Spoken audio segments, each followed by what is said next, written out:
You're listening to the Ask Drone U podcast. You ask, we answer your drone questions. Whether you're here to turn your passion into profit or you simply fly for fun, we're a community of learners and teachers who aspire to achieve greatness.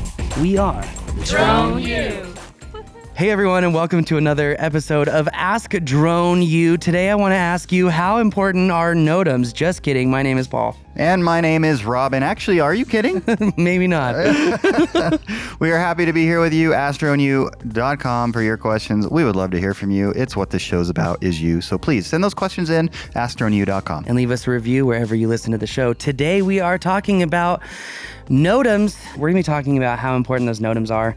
And I don't want to negate the fact that your requirement to visit NOTAMs online vis-a-vis the FAA system is a FAA Part 107 requirement for pre-flight inspections, but does it really make your operation safer? Are there other available news sources or information sources where you can gather the important information?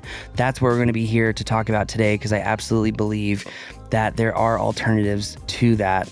And in all honesty, I think this will be a great show in helping discern what's truly safe and what's not, because I think oftentimes there's this like veil of safety, and oftentimes it is literally just a facade of safety, because sometimes I find that a lot of what the FAA says is safety is rather just a facade of safety and what many would call political theater. And our point is to not point the finger at the FAA, but rather discern what's truly safe and what's not, to have the safest flights and the most fun flights possible. So let's go ahead and jump right into today's question, which is all about NOTAMs. Hey, Drone U, this is Jordan Craig, drone pilot, operator, use drones in my photo and video business, Jordan Craig Media in New York. So today, the NOTAM service is out. The FAA is experiencing an outage with that service, and I've been hired to film images, including those from the air, at a large event. I went to check the NOTAMs as part of my pre-flight check and was unable to do so. So curious what the two of you think, and what would you do were you in my shoes? Or what do we do when we experience an outage of necessary information to conduct a safe flight? Thanks for all you do. Thank you, Jordan. I think that you ask a good question, because these are the kinds of things that we need to talk about and make sure that there's at least some understanding of what a plan should be, right? Because we go through these various procedures to remain safe, whether you're a safety first philosophizer or a safety third philosophizer, like our, I wish, good friend Mike Rowe. I love his perspective on this kind of stuff. I do too. Maybe we should, I'll reach out to him, see if we can get him on the show. Screw it. Why not? You know what? I think it could be a really interesting conversation as far as safety and his perspective on that relative to drones and how he incorporates it into, because he has worked in some really crazy environments, not just dirty. I mean, obviously we're talking about dirty jobs guy, Mike Rowe, in case you're unaware. He's a really, I think he's a really great thinker as it relates to sort of societal norms and our work environments and vocations and so forth. So I really appreciate his perspective on these things. And he has mentioned that safety third might be more appropriate than safety first. And we are not here to make that argument today, but because it's already been made very eloquently. The point is, and let's just take the first or the third away, and the point is safety. Yeah. Right? And so as it relates to flying drones, what is the requirement as a Part 107 pilot? I think that should be number one. Okay, the requirement is that you are supposed to check NOTAMs. Technically, you are required to check them, but here's the thing, is that most of the information is regarding runway hazards, TFRs, air shows, and whatnot. And oftentimes, while the FAA does say that these pieces of information are necessary for flight planning, drone pilots never file flight plans. That said, if the NOTAM system is down, I think a few alternatives that you can really utilize are going to be looking at the FAA's TFR system, faa.tfr.gov.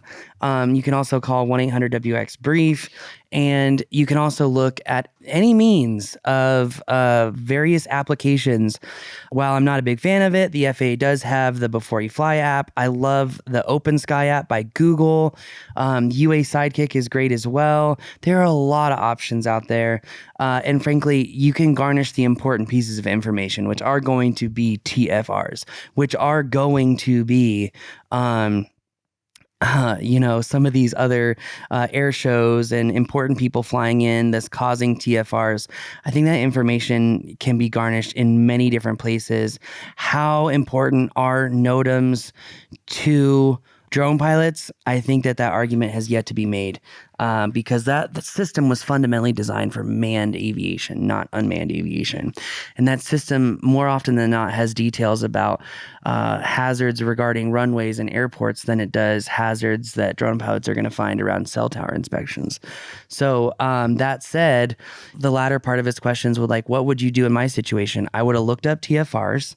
I would have looked at multiple different apps just to make sure that there wasn't missing information or bad information, news sources like RSS feeds and whatnot. But at the end of the day, you are the pilot in command. You have the ultimate responsibility. You can make the ultimate decisions. And lastly, you can deviate from any part of FAA law in the case of an emergency. I rest my case. I didn't know there was a case. But anyways, the other thing that you could do is if you're worried about it and you want to just really err on the side of safety, which I suppose is what we should be doing either way, is have a VO, for example. I mean, ideally, you're going to just make sure you're safe. And how high were you flying? My guess is not super high. So you're just making sure you're doing a real honest assessment of where you're flying and be safe, right? Yeah, 100%. I was just thinking real world, how many drone operations we've seen, how many drone operations we've been a part of, how many drone operations we've been a part of from manufactured demos, and how many times I've ever seen someone look up a NOTAM. I couldn't remember a single time. Like literally. Doesn't mean you shouldn't. No, as it is required under Part 107, 100%. But you could just document, I suppose, that I looked it up. And it wasn't available. The only way to really do that on a federal level too is just COIA and call 1-800-WX-BRIEF. It's federally recorded so that there is a record that you did check. And that is the only CYA method. You ask any veteran pilot, they're going to tell you the same thing. You can look at apps all day long, but when the shiza hits the fan and you called 1-800-WX-BRIEF, yeah, well, I had one pilot who said, I literally watched a court case go to nothing because of that. Yeah. No kidding. So, I mean, I think that if we're really going to be real about how the FAA checks these things, that's how they check. And just so you know, that's the only way that's recorded. So maybe a screenshot on your phone? Sure. But again, my point here is that I understand. The FAA has their system of checking. Right. That is their system. Right. And so if you follow the system, it's easier and there's less steps and whatnot. So gotcha. All right. Well, that was a good one. I think so. I think Paul's done. I think we're moving on. It's kind of one of those things that it makes you wonder, is it really necessary to be required or should we be digging down into a simpler system of, hey, you should be looking at TFRs. You should be looking at, all these other things. It's just hard to sit here and say that checking NOTAMs is actually a factor of safety. It really is very difficult to sit here and agree to that. Okay. There are pieces of information that are very vital. But again, it's a system designed around manned aviation. Yeah. So meaning lots of airport-based information. Sure. So while a lot of operations do happen around airports and it is necessary and it is required, should this be something that's modernized? I think the answer is yes. So I don't think anybody would argue that point. Yeah. Anyway, thanks again for joining us. As always, my name is Paul. My name is Rob. This is Ask Drone U.